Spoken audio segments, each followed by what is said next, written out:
You either bought the Nokia 2.4 trying to validate your purchase, or you're thinking of getting one, or you're one of our amazing subscribers. Thank you guys for tuning in, and Happy New Year to you all.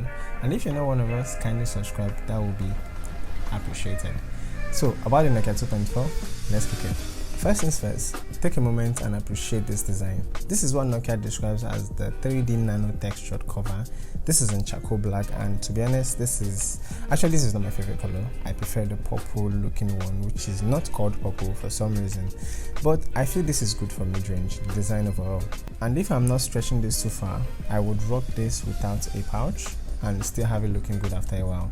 I like the textured cover, it feels pretty good. So on the same back, we got the double camera setup and the flashlight, then the fingerprint sensor and the simple Nokia branding. So check this out. All sides of this device are not the nano textured back. I don't know how to explain it, but I like the combination of the textured back and the smooth sides. And if you feel you can't maintain this, a pouch would be great. So you have the usual buttons, the power button and the volume keys on the right. You got the SIM card tray on the left. Also something I like, a dedicated button for Google Assistant. This is not something everybody would like, but I feel a large number of people would like this. If that works for you, let me know in the comments below. If it doesn't, still let me know in the comments below. Also below we have the speakers and the micro USB cable, and yes, the 3.5mm headphone jack on top alongside a microphone. Gentlemen and amazing ladies, where do you prefer your 3.5mm headphone jack? And also, is the micro USB in 2021 a no-no for you, or you can't see compromise looking at the fact that we have a very good looking display? Even if it's not 1080p, we got a 720p, which is just right. And this is enough for you to play Call of Duty or watch movies or stream whatever you want to stream online, but you can't go above 720p on YouTube, which I think is okay for the price point. So how is the usability? Well, it all depends on the why. So this is packing the Helio P22, which is common among mid-range phones, and it is coupled with a 2 or 3 GB depending on the memory size you buy. I would strongly advise you go for the 64 3 GB for a better experience. We also have the 2 GB 32 GB of storage. And as for gaming, this will handle light games that doesn't require much graphics processing, like Candy Crush, Temple Run and the rest. COD will still play, but you get this milliseconds lag that will not make you really feel the whole game as you would on a more gaming centric chipset. And if gaming is what you're into, this is not the device for you, but if you're not into heavy gaming, this is just it. So what do you guys think about the image quality here? One of the selling points of this device is actually its cameras. We have 30 megapixel on here, which seems to do a very good job on the details and colors as well. I feel this is the software at work, or I honestly feel this is the software, but regardless if it's the software or the camera itself, I really enjoy the pictures that come out of this device.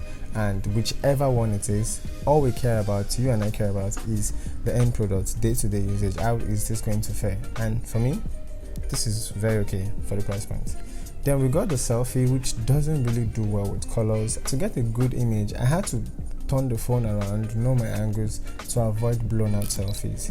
If you don't do that, you will definitely get blown out selfies. And for colors, doesn't really do great. And also when it comes to videos, this is not a crazy type of video making device. You wouldn't use this to make like crazy videos. All this would do is just give you 1080p at 30 frames per second, or you could give you 720p at 60 frames per second. And if you're shooting for YouTube or something, I would advise you to shoot in 1080p at 30 frames. If you're doing talking heads or you're doing a still shot, that would be great. But if you're doing B-rolls, especially with low light, this is not the thing for you. So apart from the fingerprint sensor, you can also unlock this via the AI face unlock, which I wouldn't trust completely, but it works reasonably fast. Also, we got FM radio on here, and that's if you're into that kind of thing. Wait though, okay, who uses FM? Who still listens to FM radio? If any of you guys listen to FM radio and you are in Nigeria or outside Nigeria, let me know which station you listen to. Also, we have Bluetooth 5.0 and 4G is on board with dual SIM. And as for power, here we have 4500 mAh battery. This could get you through the day and a little to the next day. But the problem here is, how long does this take to charge? Looking at the fact that we don't have a fast charge, neither do we have a Type-C, all we have is the micro USB. So after a bit of test, I got 50% in about 49 to 50 minutes. So give or take, the charger provided in the box will charge your phone for 2 hours to 100%. So why would you buy the Nokia 2.4? First, it is promising a 2 year of software updates. Secondly, we have a good looking display in a nice looking body. We also have a good mid-range camera with a good battery with a 75,000 to 70,000 naira price tag, depending on the RAM size. So the downside of this device is that we have a micro USB. The chip, well, if you're buying this device, you should know why you're buying it, because the chipset is not really for gaming, but it is okay for day-to-day usage. And also the 3.5mm headphone jack, if that is a thing for you. I kind of feel indifferent about it, below or on top. I can't really complain. After all said about the Nokia 2.4, I didn't really say much. I just said the things you would really need to know. That's the main things you really need to know before picking one up. What do you think? I would like to hear your opinion. Leave them in the comments below, and I'll be glad to answer any questions you have about the Nokia 2.4. Leave me a like if you enjoyed this video, and if you did not enjoy this video at any point, you're free to click the dislike button twice. Also, subscribe for more and click on the notification bell to keep in touch. My name is Chika. This is Tech Mayor. I'll see you in the next one.